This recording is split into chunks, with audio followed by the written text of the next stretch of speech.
dancer, a singer, she was an actress, she was a model. She's the first star of the mass media in France. Alors pour présenter ce documentaire aux Américains, je dirais que c'est ce qu'on espère comme le film, je dirais, hommage à la carrière de Brigitte Bardot. C'est un film qu'on a initié pour ses 90 ans, puisqu'on a eu la chance d'être sélectionné au Festival de Cannes l'année de ses 90 ans. Et c'est un film dans lequel elle partage un peu un bilan de toutes les étapes importantes de sa vie, les étapes majeures, avec tous les grands thèmes de sa vie. Il y en a beaucoup. On a pu découvrir vraiment d'abord la masse d'archives, d'images qu'il y a sur elle, qui est probablement une des femmes les plus photographiées et filmées au monde. Et puis énormément de gens qu'on a pu interviewer, français et internationaux, pour témoigner de la vie qu'elle a eue, et dans les contrastes, c'est-à-dire toutes les grandes parts de lumière, et puis aussi les parts d'ombre. On pourrait dire que c'est un documentaire assez hybride, dans le sens que nous avons évidemment voulu avoir des intervenants qui puissent parler de Brigitte à toutes les étapes de sa vie. Évidemment aussi des archives, mais on voulait aussi déjà pas mal d'extraits de films, ce qui parfois n'apparaît pas dans des reportages qui seraient plus orientés vers la télévision pour des problèmes de coût. Et aussi tout un travail qui a été fait sur le graphisme pour essayer de mettre en place des tableaux qui étaient des tableaux un peu, je dirais, poétiques, pour traduire un peu des atmosphères. Et puis ce qu'on a appelé les réminiscences, qui sont un peu comme des souvenirs, où on a travaillé avec une comédienne, mais des choses qui ne sont pas tant des reconstitutions que des choses plus organiques, plus sensitives, pour essayer de ressentir un peu ce qu'elle pouvait vivre.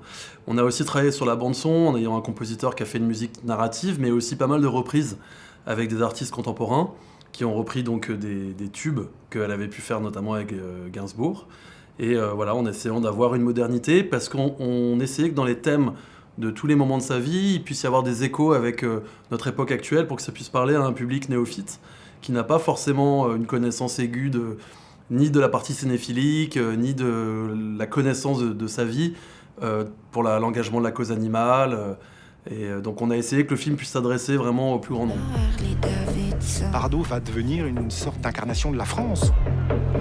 She has definitely been an iconic image.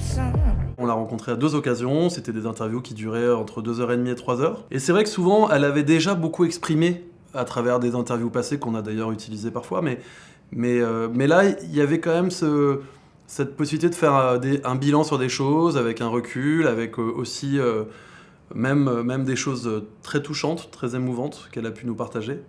Donc je la remercie de sa confiance. La proposition visuelle était d'être dans une confiance, donc l'idée c'était pas d'être intrusif, et c'était de pouvoir avoir aussi une pudeur, parce que c'est quelqu'un qui a été énormément filmé de façon très invasive, de façon très agressive aussi, et je pense qu'il y a quelque part ce rejet chez elle aujourd'hui de la caméra, de tout ce qui a trait à du tournage en fait, finalement, que ce soit un micro, même un micro à une perche, etc. Ça l'encombre, parce qu'elle ne veut plus vivre ça, elle en a souffert, et en même temps, elle a accepté ce jeu finalement, et j'ai découvert qu'elle était... Elle s'est prise au jeu finalement. Nous avons en fait mis en place 2 interviews sonores, afin que il n'y ait pas de besoin de contrôler quoi que ce soit sur l'image, etc., qu'on ne soit pas dérangé, je dirais, par autre chose que juste la conversation. Et ensuite, nous avons fait des plans qui étaient plus des plans où elle est avec son chat, avec son cheval, où elle écrit, des choses qui permettaient d'illustrer, mais de façon ponctuelle tout au long du film. Elle a osé avant tout le monde. Elle avait peur de rien. She was scandalous. She really is a figure of sexual liberation. En fait, je pense que la vie de Brigitte Bardot est tellement riche qu'on voulait une forme qui puisse être d'abord le plus haut de gamme sur le plan visuel et sonore, parce qu'il y a ce côté iconique et mythologique, quelque part, de Brigitte en France, mais à l'international. Et puis, pour traduire justement les aspects peut-être plus évocateurs, parce qu'on ne voulait pas forcément être dans un documentaire qui allait rentrer dans le détail de tout. On n'aurait pas eu le temps, il aurait fallu faire une série de docs. Mais en faisant un film d'1h25, on s'est dit, il y a des choses qu'il faut qu'on puisse synthétiser.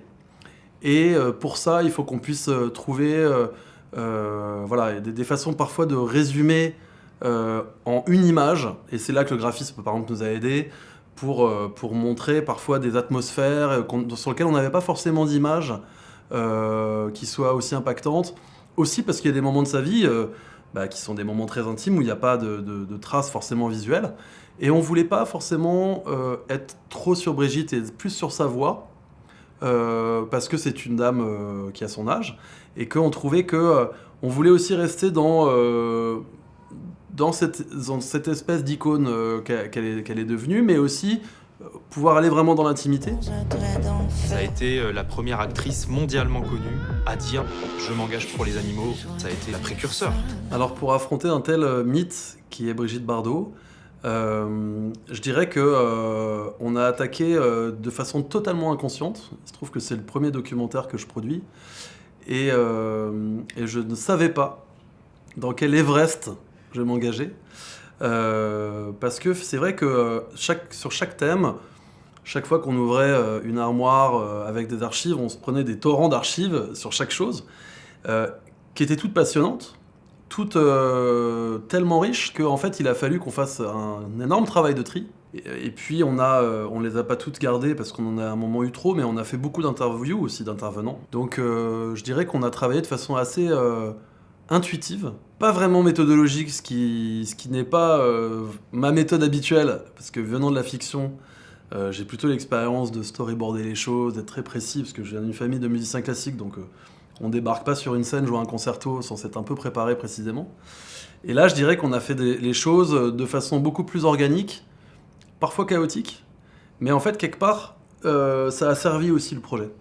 Parce que je pense que Brigitte a eu une vie qui était très chamboulante, très intense en fait. C'est quelqu'un qui a une immense énergie aussi, que ça soit dans la colère quand elle se met en pétard pour la cause animale, que ça soit dans les remous qu'elle a créés au moment de la sortie par exemple des Dieux créés à la femme, de quand elle a commencé à s'assumer intégralement en femme libre et en avant sur son temps sur plein d'aspects. Well, she understands the power of celebrity. Alors, je dirais que Bardot est une femme forte, qui a beaucoup de caractère, mélangé à une immense sensibilité. Je pense qu'il y a une grande part d'enfance en fait en elle qui est toujours là. Il y a une adolescente en colère aussi qui est là, et dans un corps d'une dame âgée, et usée aussi par des combats qu'elle a menés. Mais je pense qu'elle est dans ces contrastes-là quotidiennement, et elle est très sensible à plein de choses, et elle peut être très dure sur d'autres choses. Je pense que faire un film sur Brigitte Bardot a été difficile parce que ses positions à des moments ont fait peur à beaucoup de gens qui ne voulaient pas participer à ce projet. Et en même temps, elle intrigue. Les gens à l'international la connaissent, même s'ils ne connaissent pas sa vie. Et là, l'idée, c'était vraiment de faire un film qui retrace l'ensemble de sa vie, mais surtout qui puisse s'adresser à un public le plus large possible. Je me fous qu'on se souvienne de moi, mais ce que je voudrais, c'est qu'on se souvienne du respect qu'on doit aux animaux.